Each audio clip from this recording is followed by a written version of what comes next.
You know, I've been mulling this question over, man, for about 5 minutes. Because I just did my last video with Senator John Kennedy, and I'm thinking, like,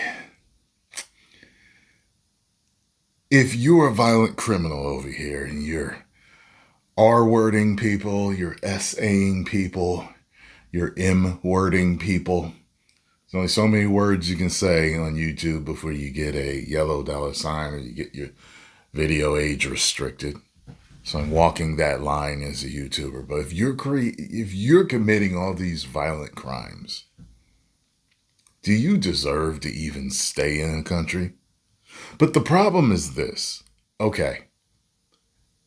If you deport all violent criminals, you just made the United States a much safer country. However, you've just made them someone else's problem. So when they get out, if they even do get out, they'll be in another country, correct? Causing problems there because a lot of criminals are repeat offenders. They're career criminals. Because if they're going to get out in the first place, well, if they're not going to get out, then what would be the point of deporting them? But if they are going to get out, I could see the point of deporting them because when they finally get out and serve their term, they won't be in the United States. But that's the problem. They're going to be someone else's problem. Running amok, doing the same stuff somewhere else. But possibly maybe not, because if they're deported somewhere where the laws are harsher on criminals, maybe they won't. I don't know. I've never ever thought about this before because this is the first time I heard about it being proposed. Let's check this out. President Trump hosted the president of El Salvador at the White House today amid an ongoing legal fight over a Maryland man the administration admits was mistakenly deported and sent to a notorious prison in El Salvador. Last week, the Supreme Court ordered the Trump administration to facilitate the return of Kilmar Brego Garcia to the United States, but the Department of Justice insists the federal courts lack the authority to make that demand. Sitting in the Oval Office today, President Bukele, who has emerged as a key ally in President Trump's deportation effort, said he's about to go to the club. Abrego Garcia from El Salvador. But he owned the club. The question is preposterous. How can I smuggle a terrorist into the United States? I don't have the power to return him to the United States. And during that meeting, President Trump also took his mass deportation agenda one step further, suggesting he's looking at deporting American citizens who commit violent crimes. That's wow. We also have homegrown criminals that push people into subways, that hit elderly ladies on the back of the head with a baseball bat when they're not looking. Yeah. That are absolute monsters. Yep. I'd like to include them in the group of people to get them out of the country. President Trump was talking about I want to hear that whole plan. I want to understand that whole plan because I am down for making our country as safe as possible. But I don't want to make it as safe as possible at the expense of other people in other countries possibly getting a threat to their people released on them after a certain amount of time. You get what I'm saying? Homegrown terrorists. Do you think the president is actually realistically considering deporting American citizens here? Well, I just spent the last couple of hours talking to legal experts on that very issue, and, it's pretty clear that he can't do this under existing law.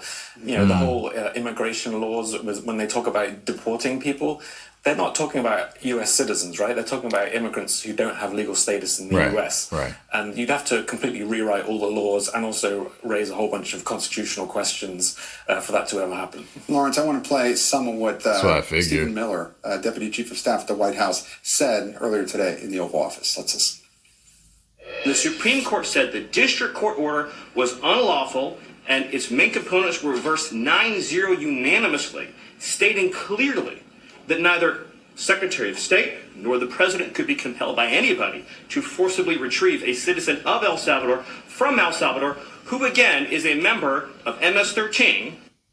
And we should know that the administration has not provided any real evidence that Alberto Garcia is a member of MS-13. His family denies it. There was an immigration judge that said he may have been affiliated with it several years ago, but that was based on one allegation. Point is, what do you make of the administration on how they are interpreting the Supreme Court ruling? They just said 9-0 in their favor. Yeah, so I mean, it's a bit more nuanced than that. The decision we think is unanimous. The court didn't actually say what the vote was. The court said very clearly that, they accepted the idea that he was wrongly deported to El Salvador, which everyone's sort of acknowledged until today.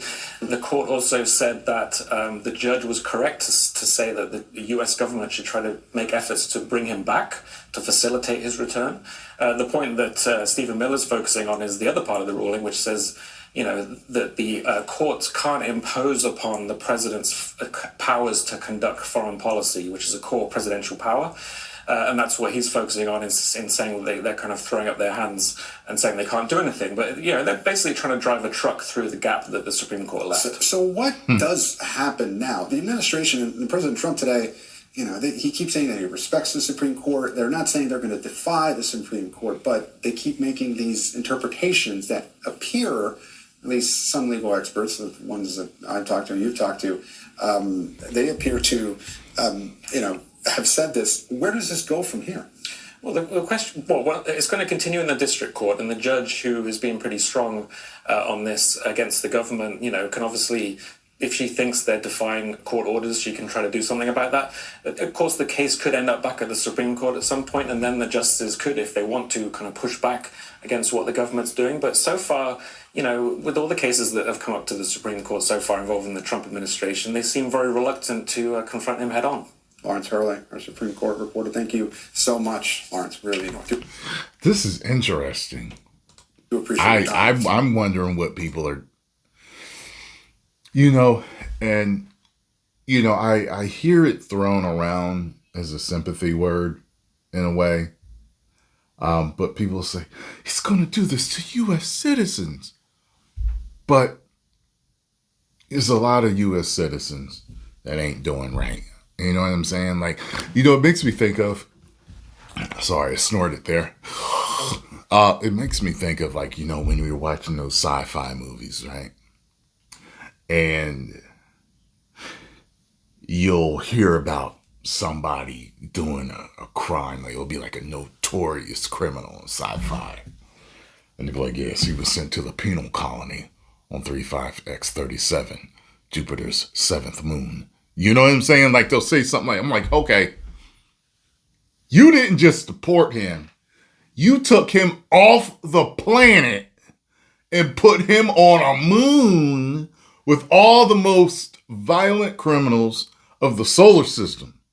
You see what I'm saying? Is it a bad thing to get, I'm asking you this question, is it a bad thing to get rid of your criminals like that? To export them, to deport them to something. What if we had an island somewhere where all the most violent criminals from around the planet were all shipped there? You get what I'm saying?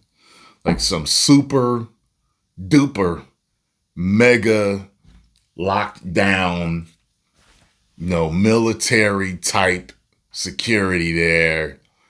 And to make the rest of the world's countries safer, they got them out so that when so they could figure it out. So we are going to release you back to your country. There's some requirements that's going to need to be done. I'm just thinking as I'm talking. I'm just because it makes me think of how, he was talking about how a lot of these countries were telling their criminals, get the F out of here.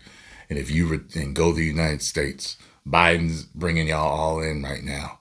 And if you come back here, we're going to kill you. That's what they were telling them.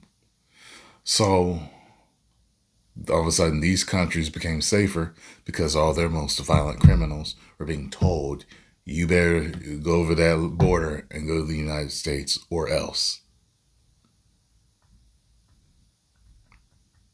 Interesting idea. Post your comments down below. Let me know what you think about this situation.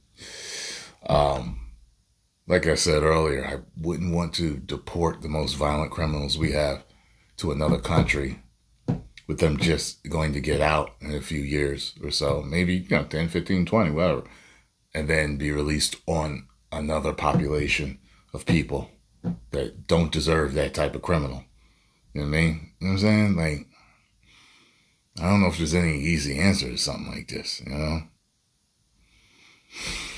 10 million subscribers. Woo.